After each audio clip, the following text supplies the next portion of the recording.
Good evening, people. Hope this mic is working. I think it's working all right. So here we are again, and we have 3 tweets of loveliness. When I say loveliness, I mean delusion. Lovely delusion, like we like to see from our fan base who seem so good at it. They just can't help themselves, can they? First of all, here we have Spike. And by the way, I'm just getting straight into it tonight. I am going out for the first time this year. I have been a hermit this year. I've been doing lots of work. I've literally been out. The only times I've been out are sort of at lunch times, sort of like afternoon. I've not had an actual proper night out. Now I'm going to a drum and bass rave, which is going to be lovely stuff. And it's going to be LTJ Bookham and Ronnie Size. That's going to be all good.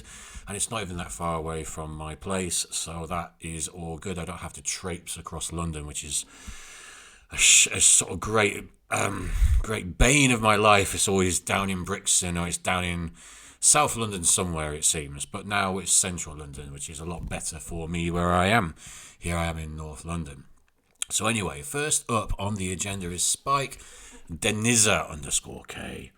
Let's have a little look actually at Spike's things. 29.7k road to 30k.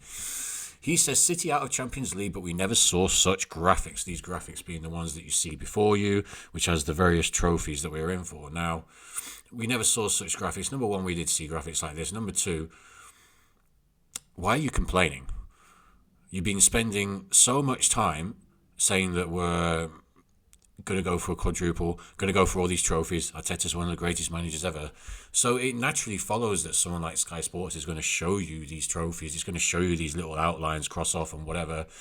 He's just annoyed because he's got a little X on the Carabao Cup. He doesn't like it being pointed out. He doesn't like it being pointed out that his manager failed, because he, despite the fact that, oh God, he's putting himself as the king of banter. Look at this over here, the king of banter.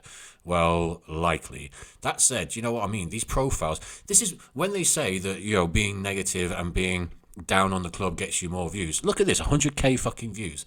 And it's this. And I'm sure he has a lot of stuff like this as well. And, come on.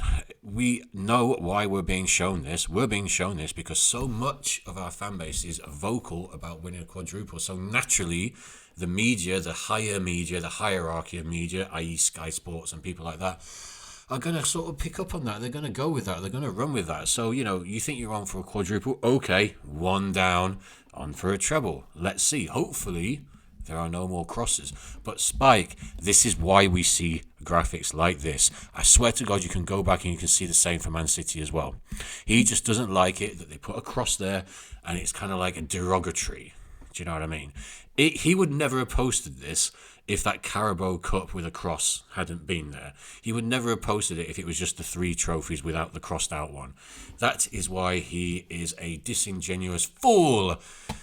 On to number 2. Let's have a look at number 2. So many of our fans are disingenuous fools, and frankly, it gets a bit tiresome after a while, but we like to poke fun at them, and, that's just kind of what I'm going to do till the end of the season, when hopefully we will be celebrating winning the title, the Champions League, and the FA Cup. That would be splendid and tremendous, despite what people may think about my opinions on the club, Arteta, the players. I 100% want them to fucking win as much as possible. As dubious as I am about some of those trophies, just do it, man. Get it done, hook or by crook. Hook or by crook. Pramod is here at number 2. Let's have a look at how many people he has got. 1800s.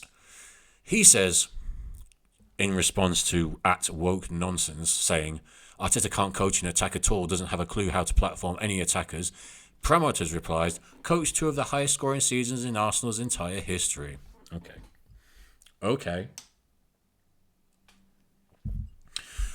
First of all, the first highest scoring season, a third of the goals were against 4 teams. Second of all, this highest scoring season, a fifth of the goals against 3 teams. So it puts a little bit of a skewed nature of the actual statistic. Furthermore, name an attacking player who has improved since he took over. There isn't one. Which attacking player has he improved? So there's more nuance, is my point. There's more nuance to this general statement. You can't just go, oh, well, we scored all these goals. Only once, as far as I can recollect, only once have we seen a team go and win the Premier League that doesn't have a recognised striker bagging goals. Otherwise, it's Haaland, it's Salah, it's Aguero, it's someone like this, yeah? If we'd have kept hold of Aubameyang, ironically, we might have done something similar. Might. I'm not saying we would. I don't have a crystal ball that crystallizes into alternate dimensional realities and shows me all the other different pathways, but you'd like to think that if Arteta could coach an attack, he would have kept hold of Aubameyang, or at least he would have replaced him with someone who he could coach to give us 20, 25 goals a season. But of course, he wasn't able to do that. And there is nobody, attack-wise, who he has improved. Who? Martinelli? No. Jesus? No. Havertz? No. Saka? No. Gyökeres? No. Max Dowman, we'll see. Emil Smith-Rowe? No. Reece Nelson? No. Madueke? No. Pepe? No. So when Woke Nonsense FC says doesn't have a clue how to platform any attackers, he's fully correct on that. That is factual information. And you just need to watch the games as well. You just need to watch the games to see this. Absolute madness. How many titles have we won with this stat? Do you watch us play? It's horrible. Need we say more? These people are just sort of like so consumed by their little bubble of cult-like enamor, love, desire, devotion to this guy. It's unlike anything we've ever seen before, honestly. They compare him to, it's like what I would expect to happen if we had a Wenger-type situation. Wenger coming in, transforming the club, revolutionising football, winning 2 doubles in the first 4 years. You would expect, or you would understand the clamour and the love that he would get from that if it was similar to what we're seeing now for Arteta. But Arteta hasn't done any of this. They've been conned. They've been completely conned into thinking he's done this amazing rescue job on Arsenal and that nobody else could have done anything like that. And it's complete nonsense, as we all know. On to number 1, numero uno. Gunnar, I don't even know how to pronounce this. Gyökeres. I think we've had this guy on the show before, but I didn't remember that he had 72.1k fucking followers. God almighty. He has just put, in response, someone has put a picture of Gyökeres, 9.4. That is in the Sweden game, I think, against Ukraine, where he got a hat-trick. Congrats to him for that. Kelv put, life without Arteta, you score 9.4. Because this guy is in love with Arteta over Arsenal, he has to respond, because he has to valiantly defend the honour of his cult leader. He has put life with Arteta and a table, which shows that we're top of the table. That's fine. We've been top of the table before. This kind of sums it up. It's quite an ironic tweet because it sums it up. We have been top of the table before and not won anything.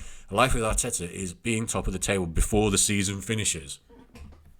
You can't show a final table with us first yet because it's not happened. So what is your point exactly? Life with Arteta, yes, we can be first during a season, but can we be first at the end of the season? That's why this tweet is so kind of like self-defeating, because it just demonstrates that, yes, we all know we can be first after 31 games. We've been here. Sir Alex Ferguson was there with Man United with 8-point lead over Man City, who hadn't won a title at that point and blew it. So I'm not trying to say that I want us to blow this. I want us to win this league. It's been half my life I've been waiting for this league, so do not get me wrong. But to use this as an example of how amazing it is under Arteta is just not the one, because whilst it's great to be competing, you do need to win at some point. You do actually need to win eventually.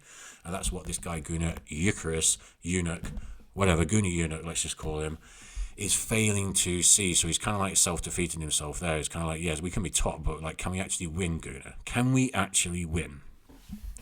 And I guess we shall see. We shall wait and see what the answer to that question is, because it's going to get a little bit peak. People, I need to go out. It's been a little bit of a quick one today, so I hope I haven't seemed like I'm rushing through it. But you know when you haven't been out all year and finally you're going to get to, you're just kind of like keen to get out the door. So I'm going to head out now. I will be back tomorrow. Might be doing a podcast with some people that I will announce later. However, if not, I will still be doing the Mutant Show, and I might do another couple of shows as well, just on general topics about Arsenal. So let's see what happens. Keep your notifications on, like, subscribe, share.